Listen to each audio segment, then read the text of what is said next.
Ang mga naganap na pangyayari, kamakailan lang, ay lalong nagbigay sa akin ng pag-iisip kung gaano kahalaga sa bawat isa sa atin na malaman natin ano nga ba ang layunin natin sa buhay. Di ba? Kasi kapag alam natin ang layunin natin sa buhay, yan ang magbibigay sa atin ng gabay sa mga landas na tatahakin natin. It will also serve as an anchor o yung angkla na makapagpapatatag at magpapatibay sa atin. One very important question, isang mahalagang tanong na gusto ng Panginoon na tanungin natin is found in James 4:14. Yung tanong doon na, what is your life? Ano ang iyong buhay? Gusto ng Diyos, ito ay isang bagay na tanungin natin sa sarili natin at turuan niya tayo. Ano nga ba ang isasagot natin diyan, lalo na kapag naubos na ang panahon natin sa mundong ito? What is my life? Ano ba ang buhay ko, Panginoon, sa harapan ninyo? Napakahalagang tanong, di ba? Sapagkat sabi doon, ang dahilan, our life is just a vapor or fog. Parang hamog. Isang sandali andyan, the next time, wala na. Ganun kabilis ang buhay. Kahit sa mga kabataan, marahil naisip nyo, matagal pa naman ang buhay ko, tsaka na ako magsiseryoso. Question, sigurado ka ba dyan? Alam mo ba gaano katagal ka mabubuhay sa mundo? We don't know that. Even for us na mga adults, alam natin hindi natin hawak ang ating buhay. But, again, given that realidad yan eh. Supposed to be, alam na natin yan. Pero it seems like so many people are still confused when it comes to the meaning of their life. Di ba maraming tao, naguguluhan pa rin sila, hindi pa rin nila alam ang sagot sa tanong na yon. Ano ba ang kahulugan ng buhay ko? In fact, I don't know, kasama kayo siguro doon. Pag tinanong kayo, ano ba talaga ang buhay mo? Kung magbibigay ka ng isang sagot, ano yun? Marami hindi makakasagot. Okay? Now, malalaman mo to, again, kapag nagtanong ka sa maraming tao, base sa kanilang paniniwala, ano bang isasagot nila? Or marahil kapag nag-obserba tayo sa sarili nating buhay o sa buhay ng karamihan, ano nga bang tinatakbo ng buhay niya? Okay? Again, huwag tayong maging mapaghusga o mapaghatol. Pero pag sarili nating pinag-usapan, saan ba takbo ng buhay ko? Kung itutuloy ko to, saan ako papunta? Yung ganon, ano ba ang pinakamahalaga sa akin? I think, dun magiging kitang-kita o halatang-halata, it becomes apparent kung ano talaga mahalaga sa atin. At ano ba ang layunin natin sa buhay? Na meron akong pinrepare na slide at babasahin ko ang isang study from a Nashville-based Lifeway Research. Ngayon ko lang para masundan nyo. Okay? I want you to be able to see ano ba ang naging finding nila nung nagsagawa sila ng survey sa maraming mga Americans. Okay? May kinalaman to sa atin. Okay. Sabi doon, compared to a decade ago, U.S. adults today are more likely to regularly wonder about meaning and purpose in this life, but less likely to strongly believe finding a higher meaning and purpose is important. May pangalawang slide. Sabi doon, sa susunod, Kun Joel, slide number 2. Nanap niya.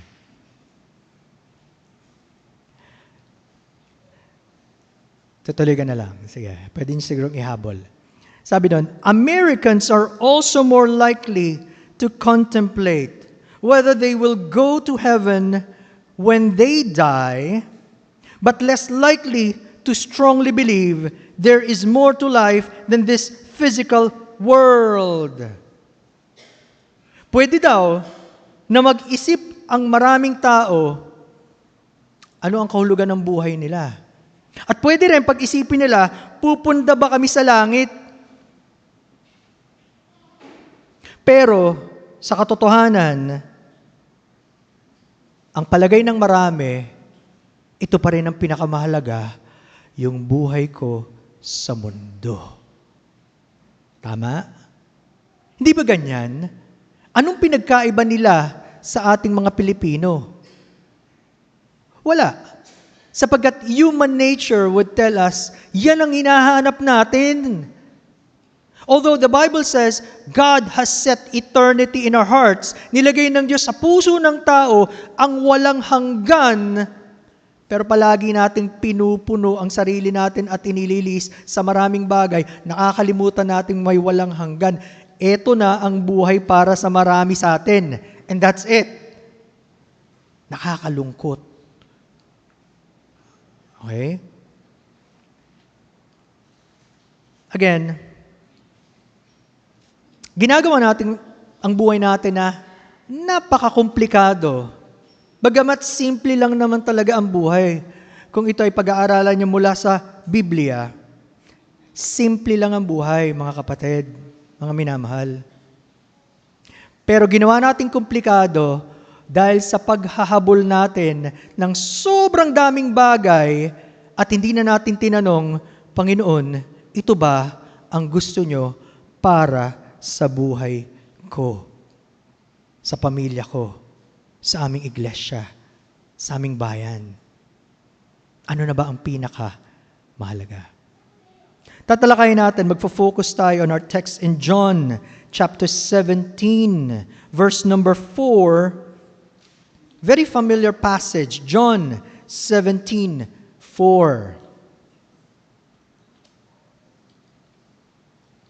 Alam niyo siguro yung sinasabi dyan. If you have your Bibles, please turn your Bibles to John 17:4. So may purpose kaya hindi niyo makikita yung PowerPoint eh. Please open your Bibles there. John chapter 17, verse number 4, which would be our text for this morning. Ang Panginoong Jesucristo nagsasalita at kanyang sinasabi, I have glorified thee on the earth. I finished the work which thou gavest me to do. Sa Filipino version, niluwalhati kita sa lupa sa pagtupad ko sa gawaing ibinigay mo sa akin. Kaya ang title ng ating mensahe ngayon, Glorifying God in All of Life. Ang pagluwalhati sa Diyos sa lahat ng bahagi ng ating buhay. Coming from our text. You know what? Habang binabasa ko to, at pinag-iisipan ko to, this is a very amazing statement. Nakakamangha ang mga katagang binibitiwan ng Panginoon. Bakit?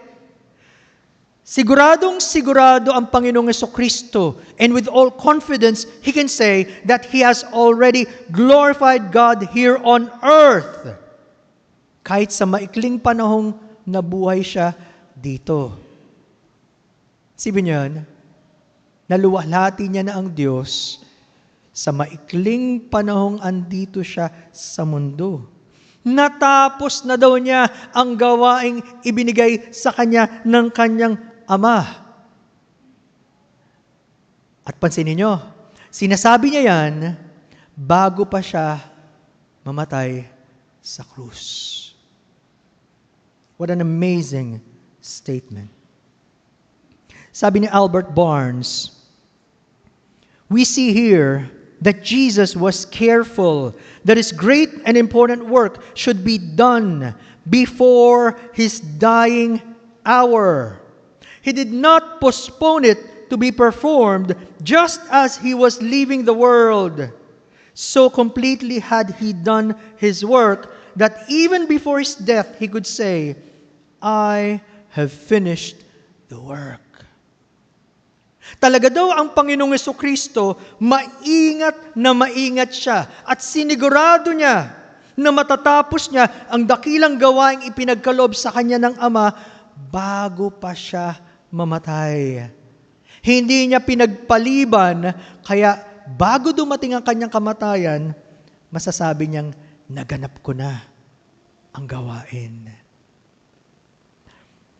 Di ba, this is a very important lesson for all of us to learn. Napakalagang matutunan natin ang leksyon. Ang panahon para kilalanin ng Diyos, ang panahon para malaman ang kanyang kalooban sa buhay natin, at ang panahon para gawin ang lahat ng nais niya ay habang tayo ay nabubuhay, hindi kapag malapit na tayong mamatay. Sayang sa mga tao na ipagpapaliban nila lahat hanggang sa huling-huli, tsaka sila tatawag sa Panginoon, tsaka sila magsisisi, at tsaka sila magbibigay ng kanilang buhay. Of course, may pag-asa kahit sa thief on the cross. May pag-asa. Ibig sabihin, walang sino man pwedeng magsabi na hindi siya pwedeng makalapit sa Panginoon kahit sa huling sandali. May pagkakataon. So we should always share the gospel to people kahit sa deathbed. Pero para sa atin, huwag nating hayaan na lumipas ang lahat nang hindi pa natin nagagawa ang layunin ng Diyos sa buhay natin. Napakasaya kapag dumating tayo sa sandali, masasabi natin sa kagayang sinabi ng Panginoon, nagawa ko na, Panginoon, ang nais ninyo bago pa tayo kunin ng Diyos. Napakasarap na. Pero kailangan magsimula ngayon. Hindi mangyayari yon kung ngayon wala tayong pagpapahalaga sa Diyos at sa plano niya. Madalas binabanggit ng Panginoong Jesucristo ang gawaing ipinagkaloob sa kanya ng Ama. In fact, at a very early age, alam na alam nyo to, at the age of 12, ang Panginoong Jesucristo ay nasa templo at hinahanap siya ng mga magulang niya habang papaalis sila, hindi matagpuan. Nakikipag-usap siya sa mga tagapagturo ng salita ng Diyos. At nung nakatagpuan nila siya, siyempre, nagtanong si Maria, nag-aalala, nanay bakit mo ginawa sa amin yan? Ang kanyang sagot, why did you seek me? Did you not know that I must be about my Father's business? John 2:49. Ba't niyo ko hinahanap? Hindi niyo ba alam na dapat kong gawin ang gawain ng aking Ama? In other translations, in my Father's house. Aware na ang Panginoon, alam na alam niya na sa murang edad, ang dahilan ba't siya andito, ba't siya ipinadala, at para sundin ang kanyang Ama. And after that, silence in the Bible, hindi na natin mababasa yung kanyang mga taon ng kanyang paglaki, pero ang pagpapasimula ng kanyang ministeryo. And in John chapter 5, verse 36, itong sabi ng Panginoon, John 5:36, subalit, mayroon akong patotoo na lalong dakila kaysa kay Juan. Ang mga gawaing ibinigay sa akin ng aking Ama upang ganapin, ang mga gawaing ito na aking ginagawa ay nagpapatotoo tungkol sa akin na ako'y sinugo ng Ama. Tingnan niyo yan. Lahat ng kanyang ginawa, lahat ng kanyang itinuro, lahat ng galing sa kanya ay pagpapatotoo siya ang ipinadala ng Ama. Kung hindi niya ginawa yon, hindi natin malalaman siya pala ang totoong tagapagligtas at Mesiyas. Ang mga gawa niya ang nagpatotoo kung sino siya at ano ang kanyang misyon. In John chapter 9, verse number 4, mapapansin niyo sa talatang ito, ang Panginoong Jesucristo meron siyang sense of urgency. Meron siyang pagmamadali. Sapagkat alam niya, hindi lahat ng panahon ay nasa Kanya. Sabi niya, I must work the works of Him that sent me while it is day. The night cometh when no man can work. Dapat kong gawin ang mga gawaing nagsugo sa akin habang araw pa. In a normal setting, alam naman natin yan, normal sa tao na nagtatrabaho sa araw, sa umaga hanggang hapon, pagdating ng gabi, matutulog na, magpapahinga na. Until the invention of the light. Di ba? Mga light bulbs. Nagbago ang ng tao. May liwanag ka na, baliktarin mo na ngayon. Of course, different setup yan sa mga graveyard shift. Pero that's the normal course of life. Kung kailan may panahon na magagawa mo, gagawin mo. Pag natapos mo na, ay salamat, pwede na magpahinga. Alam ng Panginoon, binigyan lang siya ng panahon ng kanyang Ama para gawin, hindi lahat ng panahon nasa Kanya. At gusto niyang matapos iyon sa takdang panahon. Kaya kahit ang Panginoon, He only had 3.5 years sa kanyang ministeryo, nagawa niya na lahat. Tayo, we all have that time in the world, sa buong buhay natin, di pa natin magawa. Kapag na-realize natin, kaunti lang ang panahon natin sa mundo, pwede pa ba tayong maging lax? Pwede pa ba tayong magpakampante? Pwede pa ba na, tsaka ko na lang gagawin yan? Paano kung di mo na magawa? Nilagay na ng Diyos sa puso at isip mo. Kailan mo pa gagawin? At yun yung katanungan, kung hindi ikaw, sino? At kung hindi ngayon, kailan? Hawak ba natin ang buhay natin? We don't. Pero that's the mindset of so many people. I have a lot of time to waste. Kailangan tayong paalalahanan ng Panginoon, bawat isa sa atin, we live on God's time frame. May takdang panahong ibinigay ng Diyos, hindi palagi iyan. Kaya pag binalikan natin yung John 17:4, isa sa maisip natin, papaano sinabi ng Panginoon na naganap ko na ang gawaing ibinigay niyo sa akin, hindi pa nga siya pumupunta sa cross. Hindi pa siya nagbibigay ng kanyang buhay. Hindi pa kasama yun sa misyon na kanyang gagawin para sa kaligtasan ng tao. Paano niya sabing, naganap ko na? Una nating makikita, yung sa kasagutan dito, kasi napakalapit na ng kanyang pagbibigay ng kanyang buhay, kaya sinasabi niyang, naganap ko na at siguradong mangyayari. Bakit? Sinabi rin niya ito sa John 17:11. Anong sabi sa John 17:11? Now, I am no longer in the world, but these are in the world, and I come to you. Sa Filipino, sabi niya, at wala na ako sa sanlibutan, at ang mga ito ay nasa sanlibutan, at ako'y paririyan sa iyo. Kausap niya ang kanyang Ama. Physically speaking, nasan ba ang Panginoon nung siya nananalangin ito? John 17. Nasa langit na ba siya? Nasa mundo? Nasa mundo. Hindi pa siya umalis. Pero ang pagkakasabi niya, wala na ako sa sanlibutan. Kasi malapit na. At paririyan na ako sa iyo. So yun ang isang context. Pwede natin makita. Dahil magaganap na, malapit na, ilang panahon na lang, natapos niya na. Pero alam niyo, pag tinignan natin ang Biblia, may mas malawak pa na paliwanag.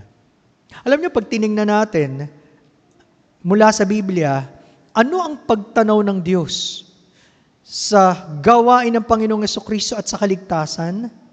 Alam niyo, ang pagtanaw ng Diyos dito, mula pa sa walang hanggan. Wala pa ang lahat, nakita na niya. Ano ang gagawin ng kanyang anak at para sa Diyos, naganap na. Tingnan, sabi sa Revelation 13:8, ang tawag sa Panginoong Jesucristo, the Lamb who was slain before the foundation of the world. Siya ang kordero na pinatay, buhat ng itatagang sanlibutan. Paano nangyari yun? Hindi pa nga siya pumupunta sa mundo, pero ang tingin na ng Diyos, siya yung kordero na namatay bago pa itatag ang sanlibutan. Sa paningin ng Diyos, tapos na. Sapagkat walang pwedeng pumigil ng plano ng Diyos. It's already a done deal. Sigurado na yan. And sabi din sa 2 Timothy 1:9, tingnan nyo ang kaligtasan binigay sa atin ng Panginoon. Sabi sa 2 Timothy 1:9, who has saved us and called us with a holy calling, not according to our works, but according to His own purpose and grace, which was given to us in Christ Jesus before time began. Sa Filipino, na siyang sa atin ay nagligtas at sa atin ay tumawag ng isang banal na pagtawag. Hindi ayon sa ating mga gawa, kundi ayon sa kanyang sariling akala at biyaya na ibinigay sa atin kay Kristo Jesus buhat pa ng mga panahong walang hanggan. Nakita nyo yon? Ang kaligtasan na binigay ng Panginoon, ang kanyang sakripisyo bago pa ang walang hanggan. Bago pa maganap ang lahat. Mula pa ng walang pasimula hanggang sa walang hanggan, nakita ng Diyos, tapos na. Yun ang malalim na paliwanag nung sinabi ng Panginoon, naganap ko na. Sapagkat alam ng Diyos, talagang magaganap. Napakadakila ng Diyos. Bago pa tayo panganak, bago pa tayo isipin na magulang natin, bago pa tayo magplano sa ating pamilya, bawat isa alam na ng Diyos at bawat isa alam niya yung sa Kanya. Sino ang Kanyang tutubusin? Nakakamangha. Pag naisip niyo yun, hindi niyo pwedeng sabihin na walang kabuluhan ang ginawa ng Panginoon. At hindi niyo pwedeng sabihin walang saysay ang kaligtasang ibinigay niya. Wow, mamamangha ka. Sana ma-appreciate natin. Ano yung ginawa ng Panginoon at ano yung kaligtasan niya from eternity past. Walang hanggan, hanggang sa ipanganak tayo, hanggang tawagin tayo ng Diyos, isinakatuparan niya. Sabi ni John Gill, he speaks of it as done because the time was come to finish it and he was sure of the accomplishment of it. Yun ang sinasabi natin. Sinasabi niyang tapos na kasi ito na yung tamang panahon magaganap na at siguradong magaganap nga. Kaya, habang nakapako ang Panginoong Jesucristo at bago siya malagutan ng hininga, sinabi niyang, it is finished. Naganap na isa katuparan sa tamang panahon sa plano ng Diyos. Salamat sa Panginoon dahil walang pumigil sa Kanya. Isipin nyo, kung hindi niya ginawa yung kalooban ng Ama para ibigay ang Kanyang buhay sa kaligtasan nating makasalanan, sana tayo ngayon? Kanino tayo lalapit para sa kaligtasan? Wala tayong pag-asa. Naintindihan niyo ba yun? Salamat sa Panginoon. Na habang muli natin pinag-iisipan ang ating talata in John 17:4, pansinin niyo, ano ang dahilan bakit gusto ng Panginoong Jesucristo na matapos ang Kanyang gawain na ipinagkaloob sa Kanya ng Ama? Isa lang ang Kanyang dahilan. Para maluwalhati niya ang Ama dito sa lupa. To glorify the Father while here on earth. Yun lang ang tanging dahilan niya. Of course, kasunod na doon yung kaligtasan natin, lahat ng benefits nun, pero yun ang una sa lahat. Sa NIV, ang pagkakasabi sa talata natin in John 17:4, I have brought you glory on earth by finishing the work you gave me to do. Kaya tama yung sa Filipino translation natin, niluwalhati kita sa lupa sa pagtupad ko sa gawaing ibinigay mo sa akin. Ibig sabihin, kung hindi niya tinapos ang ipinapagawa sa kanya ng Ama, hindi niya malululahati ng buo ang Ama. Yun ang full implication noon. At yun ang dahilan. Kaya bilang Diyos na sinasamba ng mga anghel sa langit, kailangan niyang bumaba sa lupa, magkatawang tao, isilang bilang sanggol, at lumaki bilang ordinaryong tao na walang kasalanan.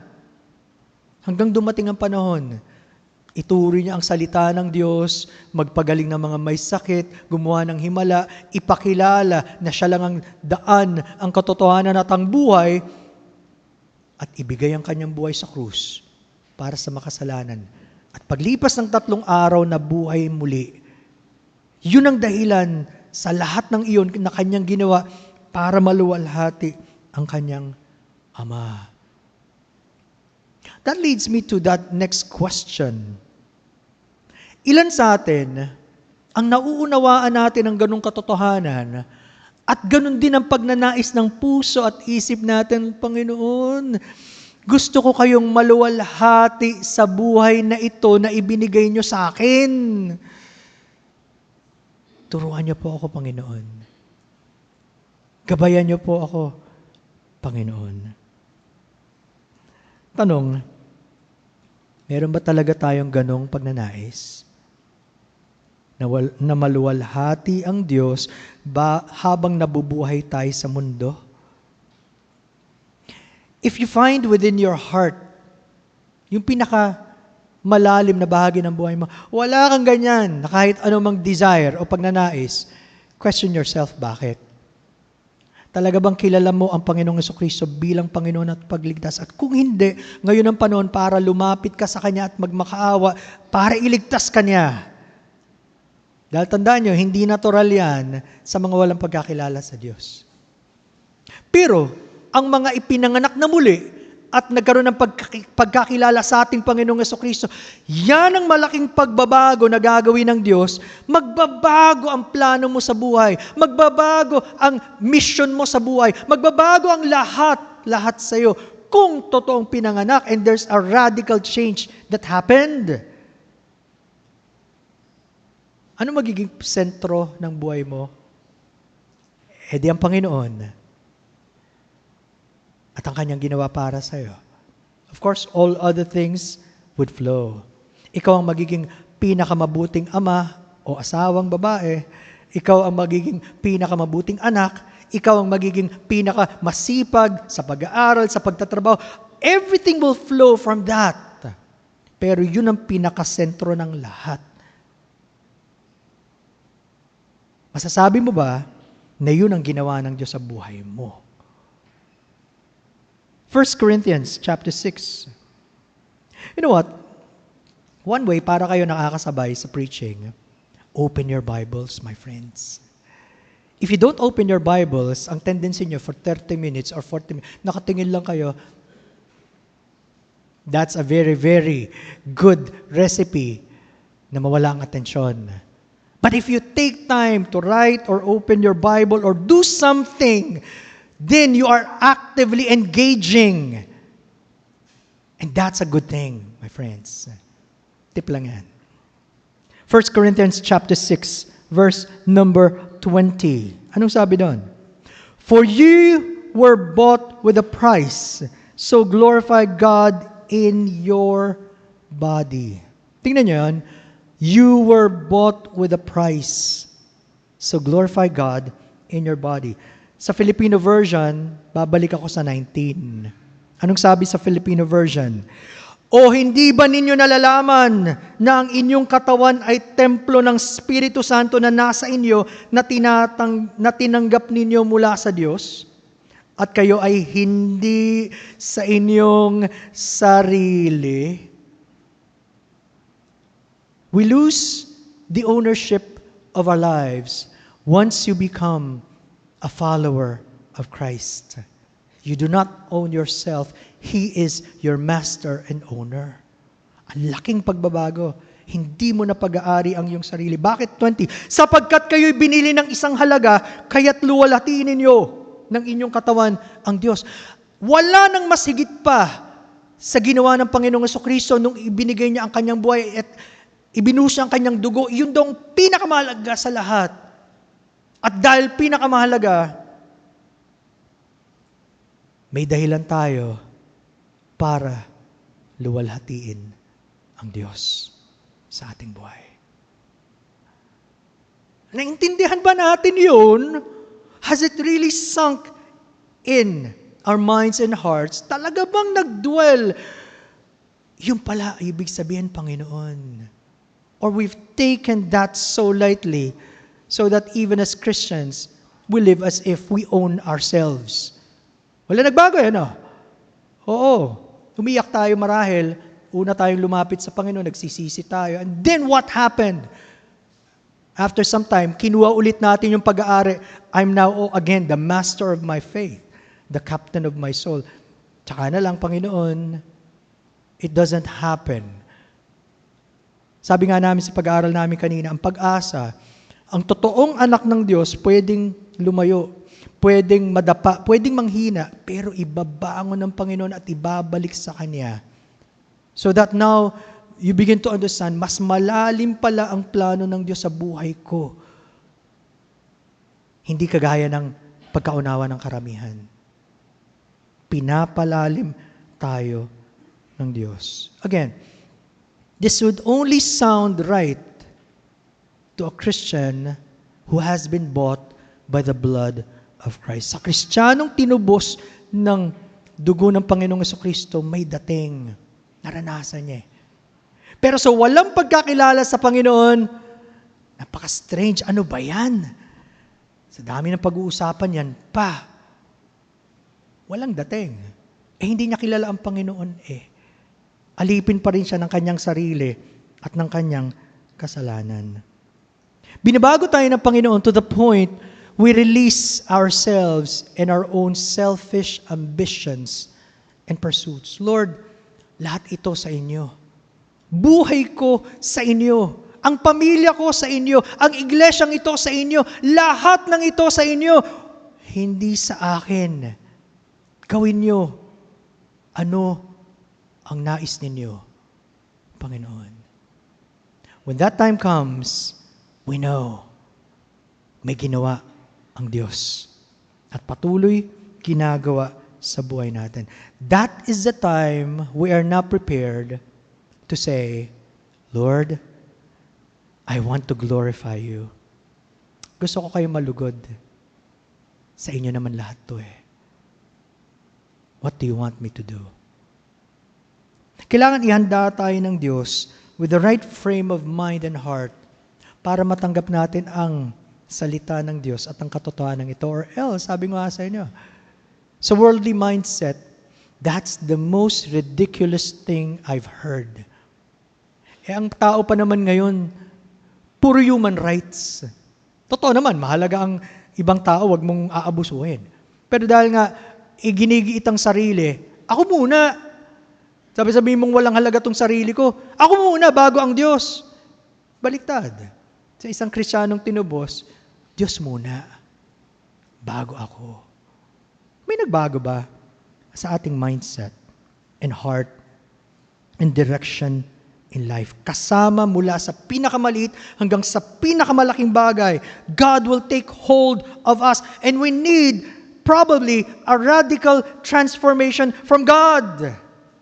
Yung totoong revival na mangyayari sa buhay ng bawat isa sa atin so that we will know who He is, what His plan for us, at maranasan natin anong ibig sabihin na maging totoong alagad ng Panginoon in the real sense of the word.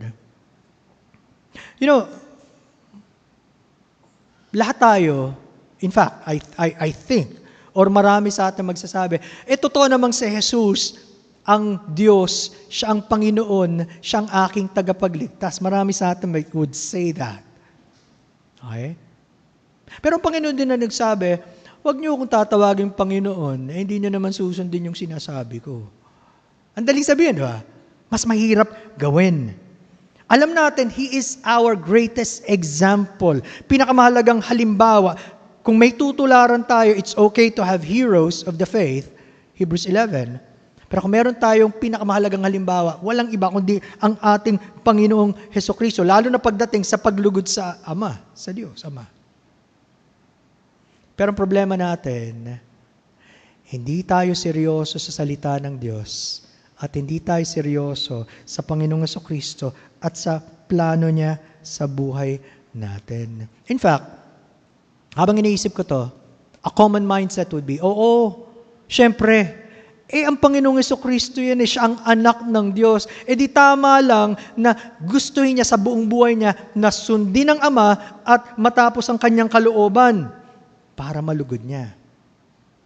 Hindi naman ako ang anak ng Diyos. Bagamat may nagpe-pretend, di ba? Nagtatago pa rin. Siya daw ang appointed. Pero hindi Pag naisip niyo ang implikasyon nun, ibig bang sabihin, kung tayo mga Kristiyano na nagtitiwala sa Diyos, iba ang buhay natin at hindi tayo susunod sa Panginoon? No, tandaan niyo, even the term Christian means little Christs. The disciple is a learner, natututo, follower of Christ. Malalim ang ibig sabihin ng pagiging anak ng Diyos. Iisa lang ang totoong anak ng Diyos. Walang iba ang Panginoong Hesus. Pero kung ipinanganak ang muli dahil sa ginawa ng Panginoong Hesukristo sa krus ng Kalbaryo at dahil siya'y nabuhay na maguli, nakakamangha para tawagin tayong anak ng Diyos. Behold what manner of love the Father has given to us that we shall be called the sons of God. Nakakamangha para tawagin tayong anak ng Diyos. Hindi maliit ang ibig sabihin ng pagiging anak ng Diyos. At alam na alam niyo yung John 1:12. Sa sino mang sa Kanya ay tumanggap, to as many as believe, diba? They are given the chance or opportunity to be called the children of God. Habang maraming tumatanggi, merong tumatanggap at seryoso sila na tanggapin ang Panginoon sa buhay nila, tawag sa kanila anak ng Diyos, pinapanganak muli. Kaya, you would begin to wonder, bakit biglang nagbago ang isang taong pinanganak na muli? Anong naintindihan niya na hindi naintindihan ng iba? Marami. In fact, obvious sa buhay ni Apostle Paul, being Saul of Tarsus, na pinapersecute ang Christians laban sa Panginoon. Nung binago siya ng Panginoon, yun na ang naging heartbeat ng kanyang puso, ang kanyang isip. Anong sabi niya sa Philippians chapter 3 verses 9 to 10? Sa Filipos, kabanatang 3, talatang 9. At ako'y matagpuan sa Kanya na walang sarili kong katuwiran na mula sa kautusan, kundi ang katuwiran sa pamamagitan ng pananampalataya kay Kristo. Ang katuwirang buhat sa Diyos na batay sa pananampalataya. Notice his desire. Hindi yung sarili niya, katuwiran, sa katuwiran ng Panginoon. And notice, eto pa, kung may pinakamalapit marahil na tao sa panahon niya, sa Panginoon, siya yun. Pero ang gusto niya sa verse 10, upang makilala ko siya at ang kapangyarihan ng kanyang muling pagkabuhay at ang pakikisama sa kanyang mga kahirapan na ako'y matulad sa kanya, sa kanyang kamatayan. That's a true follower of Christ. Hindi ka namimili kung anong gusto mong sundin sa Panginoon. He was a good example sa teaching. I will teach like Him. Maganda siyang halimbawa sa akin sa pakikipagkapwa. Gusto ko rin maging mabuting halimbawa na makipagkapwa. Pero pagdating sa kanyang sakripisyo, ibang usapin na yan. No, ang sabi niya, gusto ko makilala siya sa kapangyarihan ng kanyang pagkabuhay, muling pagkabuhay, pakikisama sa kahirapan na ako'y matulad sa kanya sa kanyang kamatayan. Ang Panginoon din nagsabi, di ba? You cannot become His disciple if you are not willing to die to yourself. You're not willing to hate your family. Ibig sabihin lang, hindi mo sila kamumuyan, pero mas mahal mo ang Diyos kaysa sa kanila. At lahat ng meron ka pa para sa Kanya. That's a true follower of Christ. Pag-isipan natin to. Kung kaya nating iligtas ang sarili natin, at may kapangyarihan tayong gawin ang lahat ng bagay, di sige, gawin mo. Iligtas mo sarili mo. Gawin mo na lahat ng plano mo. Ikaw naman pala may control. You are the boss. Ikaw na ang Diyos. Kaya I hate that movie. Merong movie na title is Bruce Almighty. Tagal na yun. Binigyan daw siya ng kapangyarihan ng Diyos. Walang limitasyon kahit anong gawa mo. Do you think God will do that sa ordinaryong tao? Nung kanyang pinagagawa, crazy things. You're not like God. Anak tayo ng Diyos, pero hindi tayo kagaya ng Diyos. At dahil siya ang lumikha sa atin, siya ang tumubos sa atin, siya ang may hawak ng buhay natin, hindi ba dapat malinaw? Hindi natin kaya iligtas ang sarili natin, ang Panginoong Jesucristo lang. At dahil ganun, kayo, Panginoon, ang aking master. Kayo ang aking Panginoon. Kayo ang masusunod sa buhay ko. Siguro kailangan, again, God would remind us of who we are in Christ as Christians. It doesn't matter gaano na tayo katagal. Pag pinagmalaki natin ang ating pagiging matagal sa Panginoon, hanggang gano'n na lang yon. Maraming matagal, hindi lumalago sa Panginoon. At hindi rin dapat ma-discourage ang mga bago. Bago pa lang naman ako No, bawat isa sa atin, kung talagang kinilos ng Panginoon, now is the time to simply reflect, Lord, sino kayo sa buhay ko? And I want you to control my life. Lead me, Lord. Lead me. Napakasarap maranasan ang buhay ng Panginoon at ang plano niya para sa atin. Babaguhin ng Diyos. He will give us the desire to trust Him, to worship Him, to follow Him. At sa lahat ng gagawin natin, isa para sa inyong kalwalatian, Panginoon. Pag hindi, tanggalin nyo. Alisin nyo yung pusong matigas. Tanggalin nyo, Panginoon. Kung maglalayo ito sa akin, sa inyo, tanggalin nyo, Panginoon. Walang hadlang dapat sa atin at sa Panginoon. I'll close with this verse in Romans 14, 7-9. Maganda paalala, Romans 14, 7-9. Walang sino man sa atin ang nabubuhay sa kanyang sarili at walang sino mang namamatay sa kanyang sarili. Gandang paalala, no? Kung nabubuhay tayo, sa Panginoon tayo nabubuhay. O kung namamatay tayo, sa Panginoon tayo'y namamatay. Kaya't mabuhay man tayo o mamatay, tayo'y sa Panginoon. Sapagat dahil dito, si Kristo ay namatay at muling nabuhay upang siya'y maging Panginoon ng mga patay at gayon din ng mga buhay. Si Kristo ba talaga ang ating Panginoon at tagapagligtas? At masasabi ba natin yung kanyang sinabi, Panginoon, naganap ko na yung gawaing pinagkaloob nyo sa akin bago pa tayo kunin ng Diyos. That is my prayer.